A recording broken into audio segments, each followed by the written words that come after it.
Student.com के खास मुलाकात कार्यक्रम में आप सभी का हम स्वागत करते हैं। आज हम आपका परिचय करवाने जा रहे हैं गुरुजी श्री अरविंद अंकुर से, जो पिछले 25 वर्षों से लगातार पृथ्वी पर न्याय की स्थापना के लिए कार्य कर रहे हैं। इसी क्रम में उन्होंने न्यायशील अर्थशास्त्र नामक विषय पर ग्रंथ की रचना की है। आइए मुलाकात करते हैं श्री गुरुजी से। गुरुजी 121school.com में आपका स्वागत है।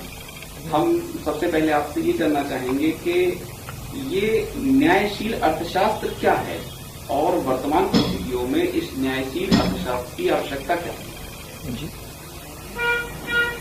न्यायशील अर्थशास्त्र न्याय के सिद्धांत पर आधारित संपूर्ण अर्थव्यवस्था के ज्ञान विज्ञान का प्रतिपादन है। न्याय किसी राष्ट्र अथवा समाज का आधार है। यदि राष्ट्र और समाज के सभी नियम, नीति, निर्णय न्याय के सिद्धांत पर आधारित हों तो उस राष्ट्र और समाज को कभी किसी समस्या का सामना नहीं करना पड़ेगा। नींव पर आधारित भवन ही सुरक्षित बना रह सकता है। उसी तरह से न्याय की नींव पर खड़ा हुआ समाज या राष्ट्र पूरी तरह से सुरक्षित और सभ्य बना रहता है। इसलिए न्यायशील अर्थशास्त्र किसी भी अर्थव्यवस्था की नींव है। वास्तव में यदि इसकी आवश्यकता को अनुभव करते हुए इस न्यायशील अर्थशास्त्र को किसी भी राष्ट्र द्वारा स्वीकार किया जा सके तो निश्चित रूप से उस राष्ट्र को समस्त आर्थिक समस्याओं से छुटकारा मिल जाएगा। वर्तमान परिस्थितियों में सभी राष्ट्र या अधिकांश राष्ट्र आर्थिक संघर्षों से त्रस्त हैं, आर्थिक समस्याओं से पीड़ित हैं, आर्थिक अपराधों से अनेक प्रकार से कठिनाइयां भुगत रहे हैं और उनका कोई समाधान भी उनके पास नहीं दिखाई दे रहा। तो न्यायशील अर्थशास्त्र वर्तमान में तो बहुत ही आवश्यक है, क्योंकि इन समस्याओं का हल अभी कहीं भी किसी को नहीं दिखाई दे रहा है और न्याय के बिना होगा भी नहीं कभी। इसलिए वर्तमान परिदृश्य में तो आज इसकी बहुत ज्यादा आवश्यकता है। आपने अभी अपराधों की बात उठाई, आर्थिक अपराधों की बात उठाई। जी, क्या न्यायशील अर्थशास्त्र ऐसी कोई व्यवस्था देता है जिससे आर्थिक अपराध, खासतौर पर जिनको लेकर के पिछले चुनाव आंदोलन हुए, भ्रष्टाचार, काला धन, क्या इनको समाप्त करने के लिए कोई उपाय, कोई समाधान न्यायशील अर्थशास्त्र में दिया गया? हाँ, न्यायशील अर्थशास्त्र में मौद्रिक नीतियां प्रमुख रूप से प्रतिपादित होती हैं और मौद्रिक नीतियों के दोष से व्यवस्था में अनेक प्रकार की समस्याएं खड़ी होती हैं और लोग सोचते हैं कि व्यक्ति दोषी है, व्यक्ति को पकड़ो, व्यक्ति को सजा दो, सीबीआई लगाओ, पुलिस रिपोर्ट करो, मुकदमे चलाओ, सख्त कानून बनाओ, कड़े जनलोकपाल विधेयक अभी लाने की बात चल रही थी। उसमें भी ज्यादा से ज्यादा व्यक्तियों को सजा देनी है और सजा दे करके कोई भी समस्या का हल नहीं होगा। एक व्यक्ति सजा पाएगा तो दूसरा व्यक्ति सजा के अनुभव से ग्रस्त नहीं होगा, दूसरा व्यक्ति नया आएगा, बिना अनुभव के फिर से वही क्रिया दोहराएगा, फिर उसे सजा देनी पड़ेगी। तो यदि अपनी आर्थिक नीति पे कंसंट्रेट करें लोग आर्थिक अपराधों को नियंत्रण के लिए, जैसे भ्रष्टाचार है, काला धन है, टैक्स चोरी है, नकली मुद्रा का प्रचलन है और उसके अलावा अन्य मौद्रिक अपराध हैं जिसमें आतंकवाद जैसी बड़ी चीज भी शामिल है, अन्य कई सारी चोरी, डकैती, बदमाशी, हेरा फेरी, जेबकतरी, सब कुछ हो रहा है। इन सभी चीजों का नियंत्रण बड़ी तीव्र गति से संभव है यदि न्यायशील आर्थिक नीति अपनाई जा सके। उसमें मौद्रिक नीति मुख्य है। मौद्रिक नीति में मुद्रा का स्वरूप पहली बात है। मुद्रा का स्वरूप क्या हो, या तो ये वस्तु विनिमय प्रणाली जैसी चलती है मुद्रा, या फिर वो धातु के रूप में होती है, कागजी मुद्रा के रूप में होती है। चौथी बात इसमें कही जा रही है जो इसमें मुख्य रूप से प्रतिपादित है न्यायशील अर्थशास्त्र में, वो है आंकिक मुद्रा प्रणाली।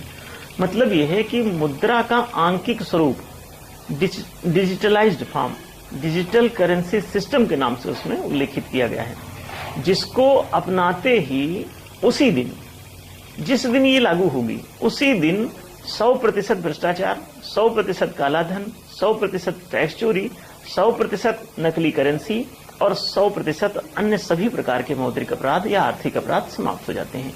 इसका सिस्टम ये है कि कोई भी सिक्का या कागजी नोट, इन दोनों को हटा करके इनके स्थान पे सीधे सीधे आंकिक स्वरूप में मुद्रा को प्रतिष्ठित किया जाए। रिजर्व बैंक ऑफ इंडिया को हमने ये 2012 में लिखा था, उन्होंने उसको स्वीकार भी किया हुआ है और माना भी है कि हाँ, इसके द्वारा ये सारे अपराध समाप्त हो जाएंगे। उसका अप्रिसिएशन लेटर भी हमारे पास, उन सुझावों का वेलकम भी किया गया है, उसमें साफ पत्र में उल्लेख है उसका। और साथ ही अन्य जितने भी बौद्धिक लोग हैं वो भी इस बात को समझ रहे हैं, आर्थिक क्षेत्र के लोग हैं, समझ सकते हैं इस बात को और समझ रहे भी हैं कि हाँ, यदि मुद्रा का आंकिक स्वरूप प्रतिष्ठित होगा तो वो केवल bank to bank, account to account transferability से ही हो पाएगा मौद्रिक लेन देन। इसमें प्रश्न ये उठता है कि क्या वर्तमान परिस्थितियों में सुदूर क्षेत्रों में, पर्वतीय इलाकों में और अन्य जगहों पे जहाँ तक, क्या अभी इन परिस्थितियों में इसको लागू करना संभव होगा? हाँ, ये बिल्कुल संभव है। और आज तो जहां तक इंटरनेट का सवाल है, मोबाइल का सवाल है, लगभग पूरे देश में ये फैल चुका है। और ये फैल चुका की तो बात ठीक है, लेकिन सरकार का भी ये उत्तरदायित्व है कि इसे वो पूरे देश में फैलाए, क्योंकि सरकार अगर न्याय पूर्वक लोगों को ये संचार सेवा नहीं देती है तो वो भी ठीक नहीं है, वो भी अनैतिक है। तो इसे वैसे भी फैलाया जाना चाहिए था, संचार माध्यम वहां तक पहुंचने चाहिए सभी जगह। और इसे कभी भी 1-2 महीने में ही सरकार सब जगह स्टेब्लिश कर सकती है। अभी पीछे मनमोहन सिंह जी की सरकार थी तो उसने भी इस पर प्रयास किया था और कुछ बातें आई थी कि पूरे देश को वाईफाई किया जा सकता है या किया जाएगा। और अभी मोदी जी की सरकार ने भी इस पे डिक्लेयर किया है कि पूरे देश को ये जो इंटरनेट की सुविधा है ये पहुंचाई जाएगी। और वो मुख्य रूप से जिन क्षेत्रों में ऐसा लगता है कि नहीं है, वहां पे तो प्रायोरिटी पे इसे पहुंचाया जा सकता है। दूसरी बात, इसे यूज करने की जहां तक है, वो ये मोबाइल के माध्यम से, चेक के माध्यम से, अदर डिजिटल मशीनों के माध्यम से सब जगह इसे लेन देन किया जा सकता है बहुत आसानी से। हर दुकान पे इसे इंस्टॉल कर दो डिजिटल मशीन को, और सबको मोबाइल भी रखना जरूरी नहीं है, डिजिटल कार्ड होगा। डिजिटल कार्ड उस बैंक अकाउंट का होगा जिस बैंक अकाउंट से इसे ऑपरेट किया जाना है। सबके लिए बैंक अकाउंट अनिवार्य कर दिया जाए, और वो प्रायः अभी चल भी रहा है, किया भी जा रहा है। आरबीआई ने भी इसे घोषित किया था, सरकार भी कर रही है। गुरुजी, इसमें क्या जो हैकिंग की समस्या चलती है आजकल, इसमें मतलब लोग गबन वगैरह कर लेते हैं, तो क्या ये समस्या इसमें बाधा नहीं बनेगी जब ये करेंसी लागू हो जाएगी, अकाउंट ट्रांसफर होंगे तब? नहीं, बल्कि ये उसका समाधान होगा। अभी बैंकों के अकाउंट्स के जो पासवर्ड होते हैं वो हैक हो जाते हैं, और उसका कारण ये रहता है कि बैंक से नगद रूप में मुद्रा निकाली जा सकती है और वो लेके गायब हो जाते हैं। जबकि पासवर्ड उस समय अगर कोई गायब करेगा जबकि आंकिक मुद्रा लागू हो, डिजिटलाइज्ड हो, तो उस समय आप इसे निकाल के कैश के रूप में प्राप्त ही नहीं कर पाएंगे। आपको अपने खाते से दूसरे के खाते में या दूसरे के खाते से अपने खाते में ट्रांसफर करना पड़ेगा, और तब मुसीबत होगी, लोग तुरंत पकड़ जाएंगे। इसमें एक क्वेश्चन एक और उठता है गुरुजी के, लोग जो है सोना चांदी या संपत्ति देकर के भ्रष्टाचार जारी रखेंगे, इसका क्या समाधान होगा? नहीं, इसमें जैसे ही आंकिक मुद्रा डिजिटलाइज होगी वैसे ही उसमें बैंकिंग सिस्टम पूरा इंप्लीमेंट हो जाएगा, और अकाउंट टू अकाउंट ट्रांसफरेबिलिटी केवल कैश की ही नहीं, मुद्रा की ही नहीं, साथ साथ उसमें बल्कि 2 कॉलम होंगे, एक कैश का, एक काइंड का। सभी वस्तुएं उस काइंड वाले सेक्शन में आएंगी और सभी जितनी भी मुद्रा का लेन देन होगा वो कैश वाले में आएगा। इसलिए ये दोनों ही चीजें उसमें डिजिटलाइज हो जाएंगी और बड़ी आसानी से इनका हिसाब किताब रखा जा सकेगा। मुझे अंत में शॉर्ट में ही जानना चाहेंगे कि डिजिटल करेंसी किन आर्थिक अपराधों को या आर्थिक समस्याओं को समाप्त करेगी? हाँ, मुख्य रूप से ये 100% भ्रष्टाचार को समाप्त करती है, 100% काला धन को समाप्त करती है, और दोबारा कभी बनने भी नहीं देगी। टैक्स चोरी को 100%, और साथ साथ ये नकली करेंसी को 100% खत्म करती है, और उसके अतिरिक्त 5 जितने भी प्रकार के आर्थिक मौद्रिक अपराध हैं उनको भी खत्म करती है। यदि सरकार नहीं मानती तो आगे अपना क्या स्टेप होगा इसको लागू कराने के लिए?